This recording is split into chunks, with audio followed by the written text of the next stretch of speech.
Kaya mga ka-from din, no, dahil tatamaan po nung tanim natin na sili itong gabi. Tingnan natin kung may laman na, no. Pero ano pa yan eh. Halangan pa sana pero hukayin na natin. Kaya Brad Richard, try mo na. Tangdang po ito to. Hindi, okay na. Igutin mo na. Ayun, ano na kasi na.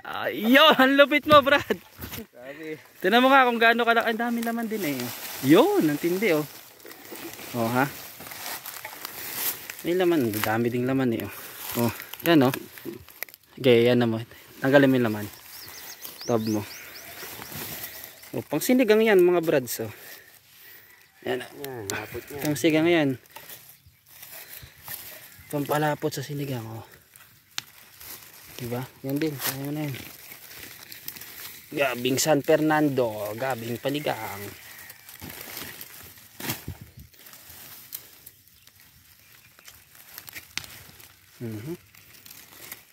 Baka ito yung ano na, mga 80 na sa palengke, Brad. Yung isang lutuan na ganito. Dami pa. So yan mga ka-from din, no? Inukay lang natin yung ano, gabing panigang San Fernando.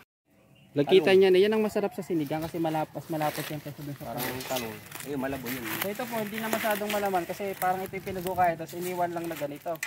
Tapos tumubo. Pero yung pagkaganyan po, may laman pa yan. Hindi pa nakarayong kami mga webong. Dito. Kaya naman dito.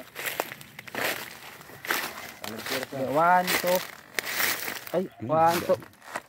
1, 2. Bah. Pagilid. Pagilid. Yun, 1, 2. Yun o, ang laki ng grabing laman o. Saan ka pa? Ano na iwan ko? Ayan o. Hindi. Oh, ito. Tingnan mo. Ilapit mo. Ang laki ng laman o. Para ka namang ano eh, nagloloko eh, oh. Jojo eh. Ano, ang dami pang naiwan oh. Yan, ang laki na. Ito, ang lalaki ng laman oh. Grabe, ang laki ng ano. Yan pa oh. Hanggang dyan mga ka-from din video natin. Salamat po.